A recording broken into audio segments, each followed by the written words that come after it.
Et là, c'est génial. Aujourd'hui, il faut qu'on parle. Hello les photographes! Très régulièrement, Adobe sort des grosses mises à jour sur ses logiciels et c'est notamment le cas pour Lightroom en ce moment. Je viens d'installer les mises à jour, je ne les ai pas encore utilisées, donc on va les découvrir ensemble tout de suite. C'est parti!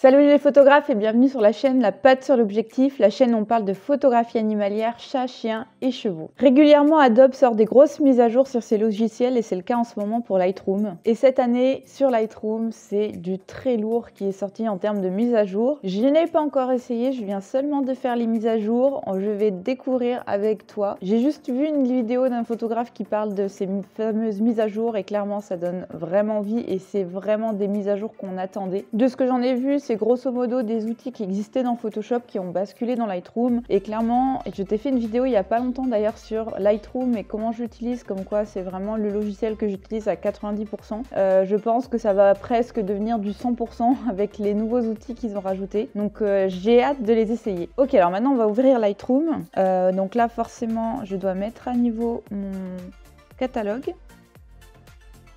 Ok, alors nous voilà dans Lightroom. Pour l'instant, sur la bibliothèque, je sais pas s'il y a grand chose de neuf. Je pense que c'est surtout dans la partie développement qu'on a le gros des modifications. Donc je vais tout de suite partir dans la partie développement. Et là, c'est génial.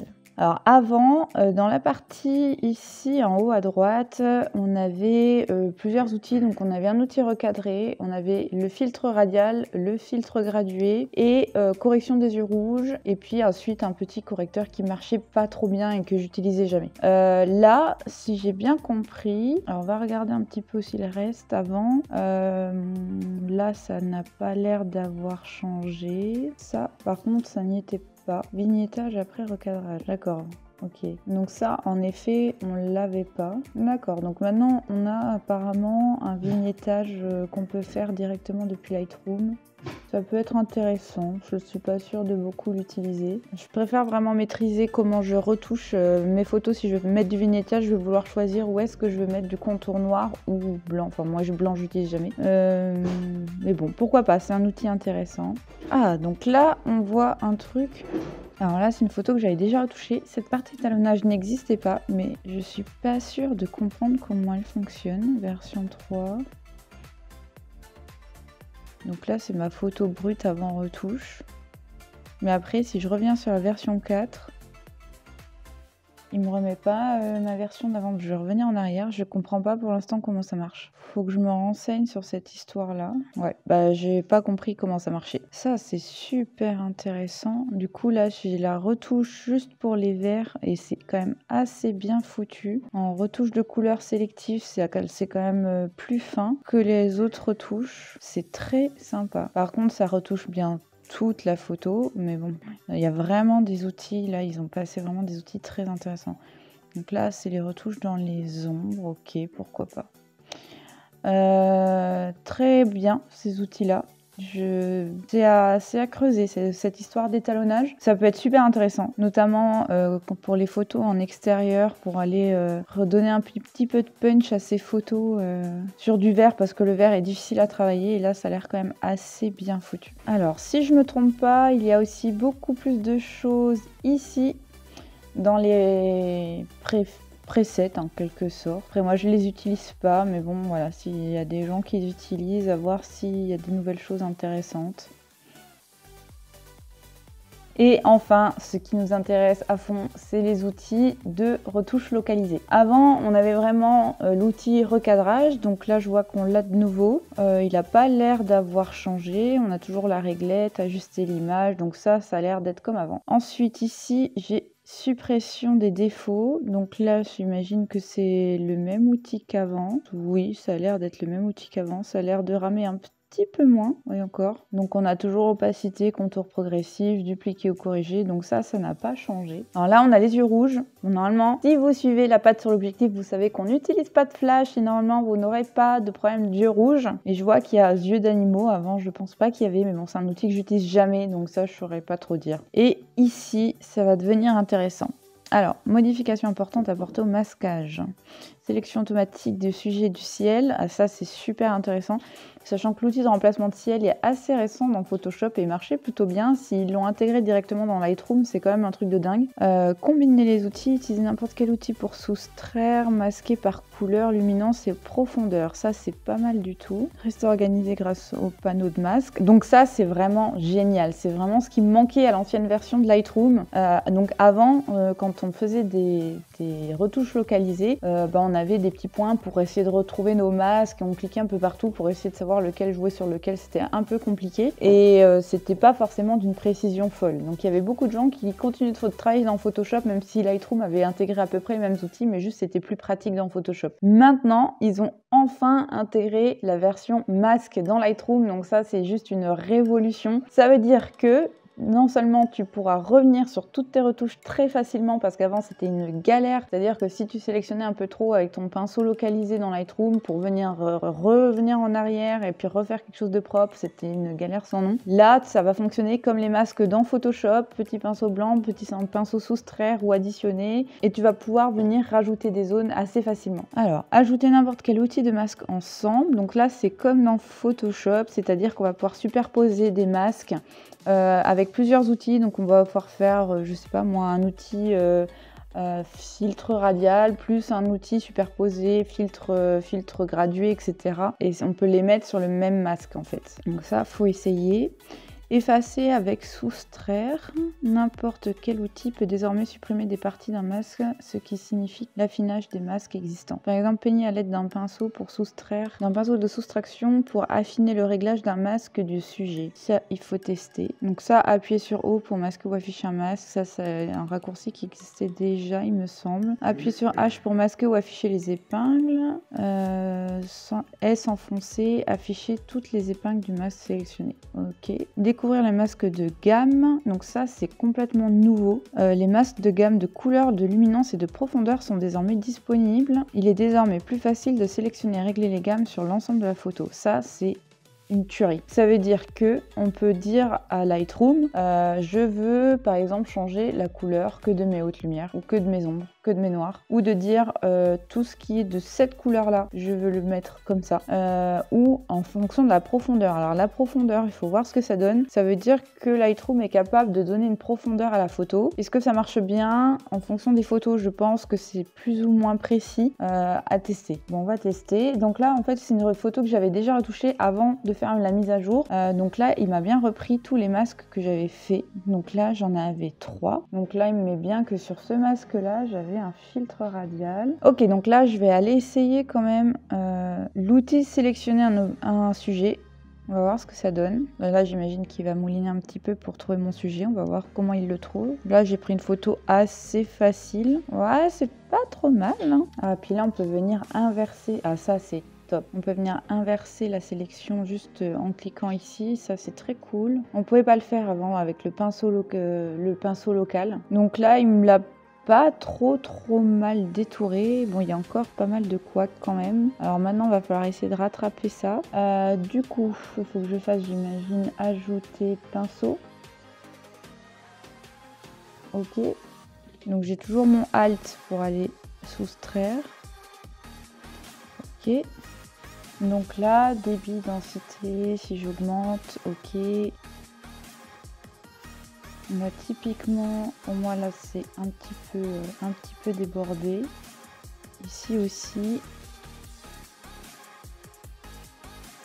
En fait, j'ai pas l'impression qu'il me le supprime, hein. Donc si je fais ça, il me le prend bien, mais en fait, il faut que je fasse soustraire, un pinceau de soustraire pour après, parce que là j'ai Alt comme avant, mais en fait, il m'efface pas les trucs. Donc à mon avis, il faut qu'en plus je fasse soustraire pinceau. Ok, bon ça par contre je pense que ça peut encore être amélioré parce que du coup je suis obligée là si je fais une sélection rapide d'utiliser soustraire et ou ajouter et enfin voilà, je suis obligée d'utiliser deux fonctions alors que ça par contre avant il n'y en avait qu'une seule. Voilà, je vais faire rapidement.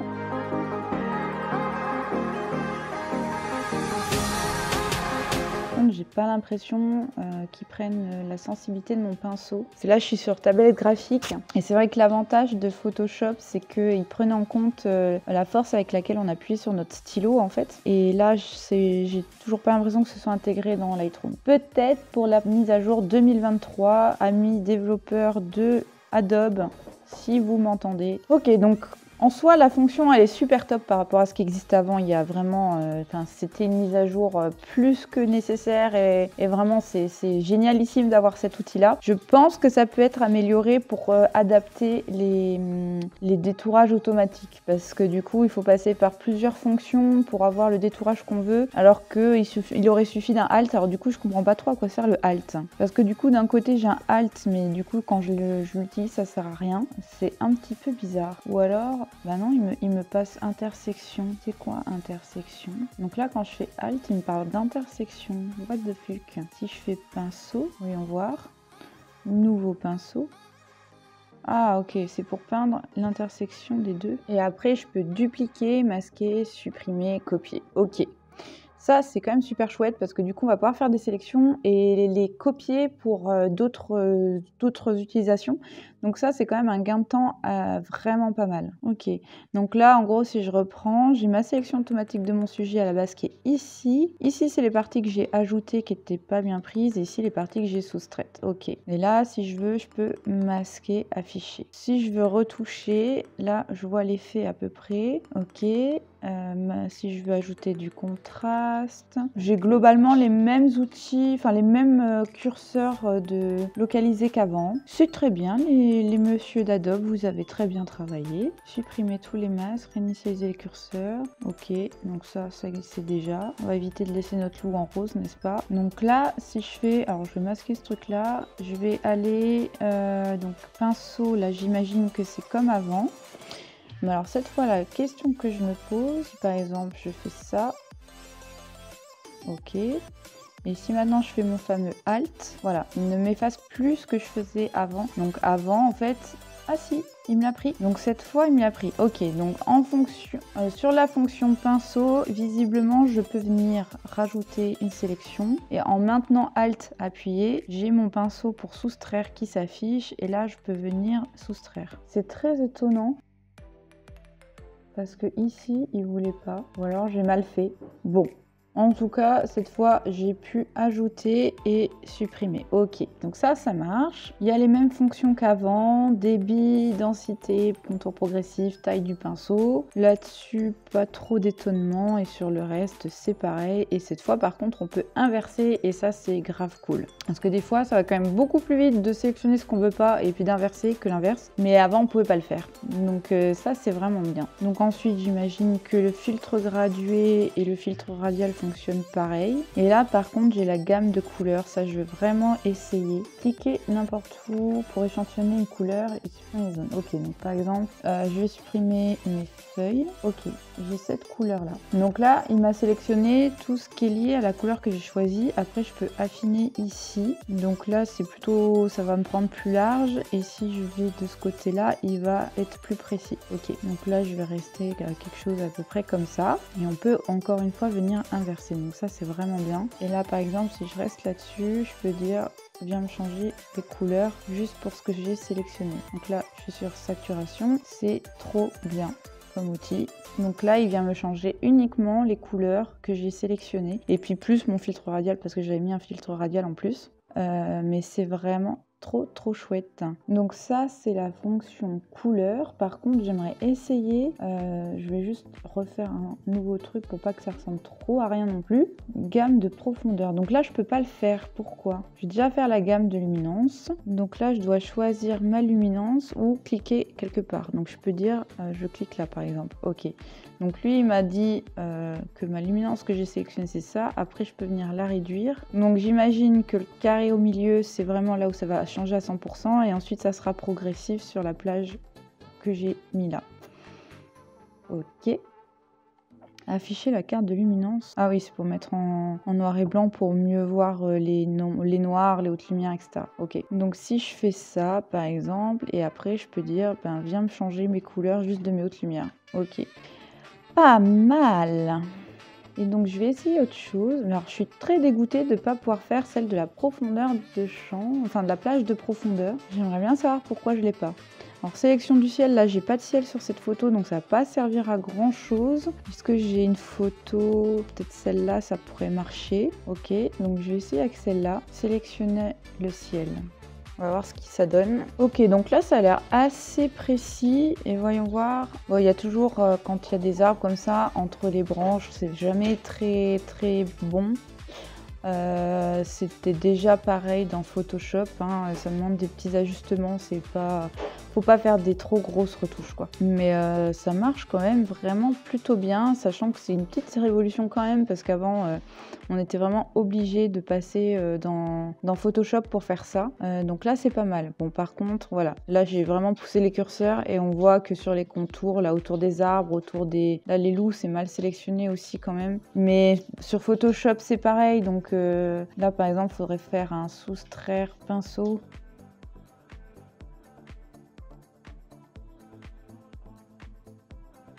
Oula, un petit problème de réactivité depuis mon PC. Alors je vais quand même réessayer la histoire du pinceau parce que je trouve ça trop bizarre que tout à l'heure j'ai pas pu le faire.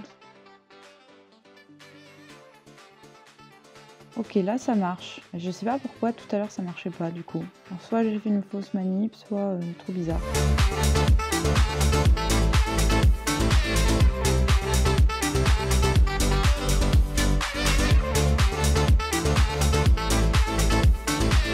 Voilà, il y a vraiment des super possibilités, c'est vraiment très cool. Alors par contre, je pense qu'avec plein de sujets comme ça, je vais quand même essayer l'outil de sélection de sujets, mais je pense pas que ça va être hyper efficace, parce que là j'ai quand même 5 sujets sur ma photo. Ah, quand même, je m'attendais même pas à un aussi bon résultat. Là, il m'a quand même oublié le loup du milieu, et puis un peu celui-là. Il a pris du rocher qui n'a rien à voir, mais c'est quand même pas mal. Franchement, vu la complexité de la photo et les couleurs, c'est quand même pas mal comme sélection automatique, donc je suis assez bluffée. Et je peux toujours pas faire de plage de profondeur. Ça, c'est quand même... Ça m'intrigue, hein. C'est trop bizarre. Je vais quand même regarder sur internet parce que là, ça m'intrigue.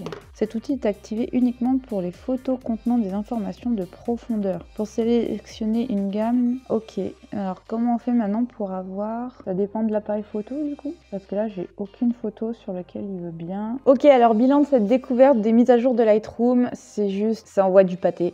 C'est génial. C'est des outils qu'on attendait vraiment parce que, enfin, moi personnellement, et je suis très certainement pas la seule photographe, j'adore utiliser Lightroom pour sa simplicité, le fait que tout soit très compact et qu'on ait quand même la majorité des outils qu'on peut vouloir en tant que photographe. Et c'est assez dérangeant de devoir travailler aussi dans Photoshop, de devoir transvaser ces photos, les enregistrer en PSD, revenir dans Lightroom. Et c'est vrai que là, ils vont vraiment faciliter le travail des photographes qui aiment travailler essentiellement dans Lightroom parce qu'il y aura moins d'aller-retour avec Photoshop. Photoshop va vraiment rester pour des choses ultra précises, type la suppression d'objets, la retouche très précise des couleurs. Mais tout le reste pourra être fait avec une assez grande précision dans Lightroom. Et ça, vraiment, merci parce que c'est génial. Les outils là qui ont été mis à jour, c'est juste, ça va être du bonheur à utiliser. J'ai trop hâte là de rentamer mes retouches avec ces nouvelles mises à jour. Si toi aussi tu utilises Lightroom, dis-moi en commentaire ce que tu en as pensé de ces mises à jour, si tu as eu des problèmes, si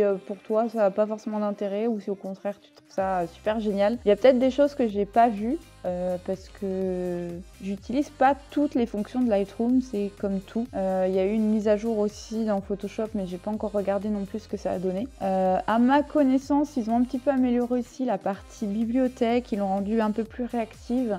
Voilà, il faudra que je vois avec l'usage. En tout cas, là, sur cette première découverte sur l'outil développement, c'est juste une pépite. Les automatisations n'ont pas l'air d'avoir alourdi le logiciel parce que mon ordinateur, c'est quand même pas une bête de compétition. Bon, il est pas trop mal, mais c'est pas non plus le NEC plus ultra. Et je l'ai pas vu ramer une seule minute. Enfin voilà, tu as quand même vu que quand j'ai fait la sélection du ciel et la sélection du sujet, c'est quand même allé relativement vite. Il y a clairement des logiciels dans Photoshop qui rament plus que ça. Donc vraiment, je suis assez agréablement surprise parce que j'avais un peu peur de ça. Quand j'ai vu ces nouvelles mises à jour, je me suis dit c'est génial. Après, est-ce que ça va pas demander un peu trop à mon ordinateur? Parce que si je dois changer d'ordinateur, ben ça va être compliqué. Donc je suis plus que ravie parce que des outils au top qui sont pas trop lourds, juste génial.